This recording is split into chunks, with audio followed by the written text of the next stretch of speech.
Шеста поред поетска манифестација за деца и млади, пролет на сребрените соништа. Деталите утрово ги дознаеме од Ксенија Маказлиева Трајча. Ксенија, добро утро. Добро утро, поздрав до сите гледачи што се ова утро со нас. Шесто издание на ова убава манифестација за деца и млади, дали е се подготвено? Да, шеста поред манифестација, пета година поред со поддршка на просветно дело.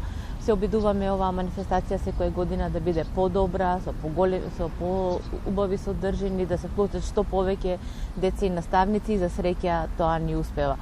Оваа година манифестацијата ќе се реализира во два дена, 18 и 19 мај, односно утре и задутре. Првиот ден е планирано советување на тема талентирани, надарени деца, предизвик за современото воспитание и образование, и кога ќе биде всушност и свеченото отварање на манифестацијата. И вториот ден во Радовиш ќе пристигнат сите деца што оваа година го понесоа признанието најдобра песна на манифестацијата. Тоа се 24 наградени деца и едно од нив ќе понесе титулата Гран При, односно најдобра песна на манифестацијата. Навистина предизвик ли е да се работи со вакви талентирани деца? Да ви кажам, талентираните деца ги имаме многу во Македонија. За среќа, знаете, постои една поговорка, вели, кога ќе појдете во Македонија, немој да играте и да пеете, затоа што тоа е навистина талентиран народ, но јас би додала, немојте да пишувате поезија, затоа што навистина ова поднебје располага со многу таленти, особено по перо. Пристигнаа голем број творби и навистина и беше многу тешко на жири комисијата да ги одбере 24-те најдобри, кои што, како што реков, оваа година ќе го носат признанието најдобра песна. Децата творат, на децата им треба само предизвик. Ние сме возрастните кои што треба да ги насочиме, да им дадеме насока, да им дадеме тема која што ќе ги предизвика, и тие се тука. Секако, ништо не би направиле без своите ментори, односно наставници.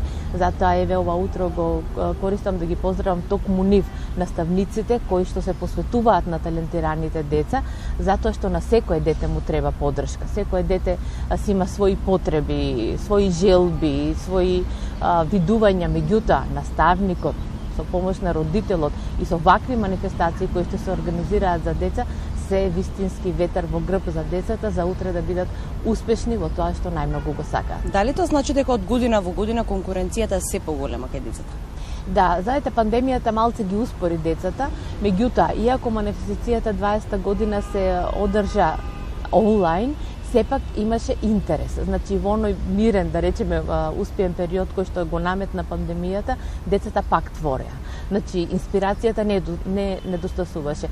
Меѓутоа, сега се дополнително мотивирани, затоа што кога ќе дојдат во Радовиш, некој бил, некој не бил, ќе се запознаат, ќе се вмрежат, се случуваат нови другарства, нови пријателства. Знаете, деца кои што се слични едни на други, тие се препознаваат и спонтано си се здружуваат.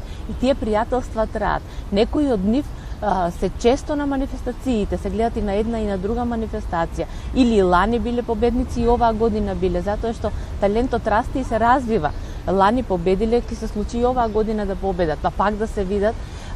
Затоа е многу се важни ваквите манифестации за вмрежување и на децата, и на наставниците, и да се даде идеја плюс, поттик плюс, како да се искористи квалитетно слободното време. Освен дружење, пишување, која е всушност улогата на овие манифестации кои што вие ги организирате? Да, оваа година сите литературни манифестации имаат дополнителни содржини, освен наградните конкурси.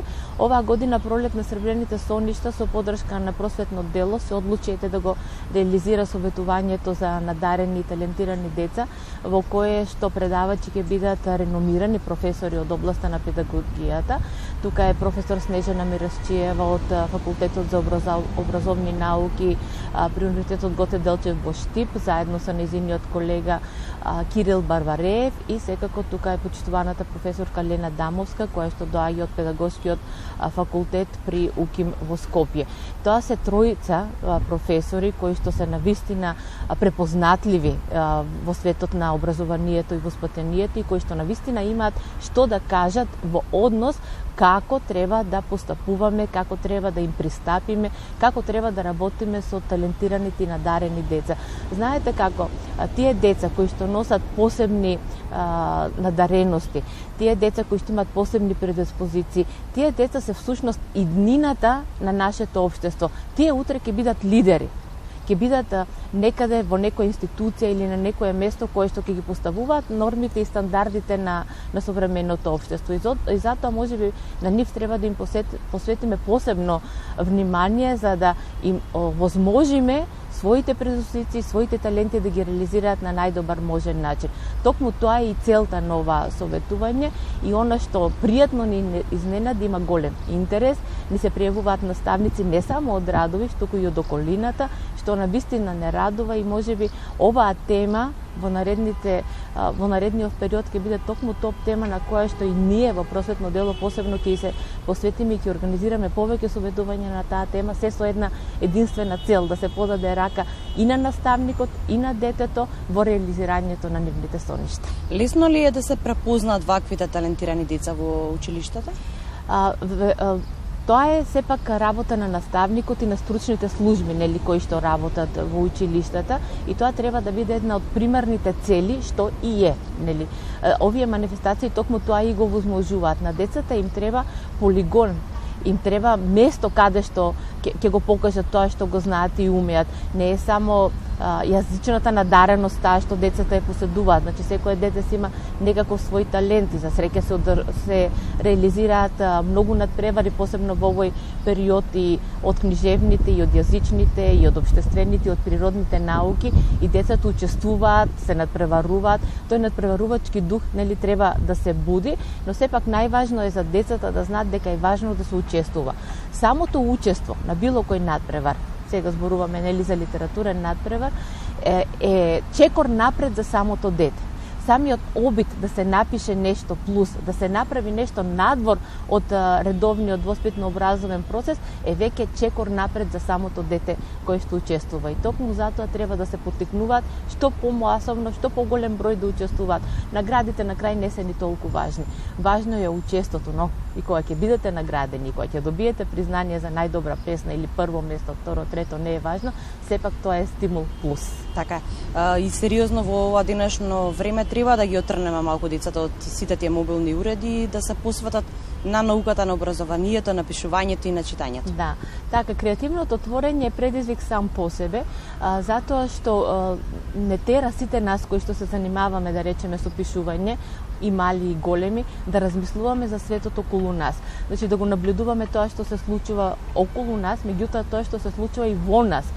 Времето, своето време, да го посветиме на она што не обкружува, да го анализираме, да го гледаме. Знаете, едно дете додека си игра, додека го гледате, вие веќе се инспирирате нешто да напишете или да запишете. Тоа е инспирацијата и секаде околу нас. Инспирацијата можеби ќе ја најдеме и на социјалните мрежи, но она што е вистинската инспирација е она што се случува сега и тука, покрај нас и до нас.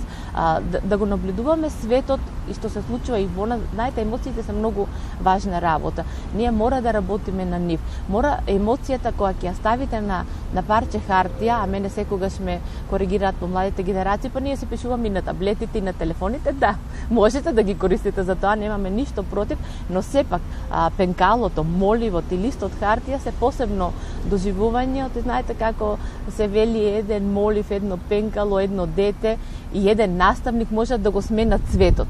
Токму тоа е и целта на сите овие манифестации кои што се обидуваат да ги препознаат талентираните деца, да им дадат шанса да се искажат себе си, но и да го направат првиот чекор да направат позитивни промени во општеството. Да, убаво кажавте за крај, емоцијата е секогаш посилна од се. Ви благодарам многу на одвоеното време. Успешна 6-та поред манифестации, се гледаме на 7-та, па може да ви дојдеме да бидеме гости во Радовиш. Да, покана отворена во секое време, ќе ни биде чест и задоволство. Благодарам што одвоивте време ова утро за оваа манифестација. Таа е млада, ете 6-та поред, но сепак веќе високо се етаблира во литературните манифестации во Македонија, поставува високи стандарди на реализација и се надеваме дека секоја година ќе биде што е можно поуспешна. Ви благодарам уште еднаш. Благодарам јас. Студио.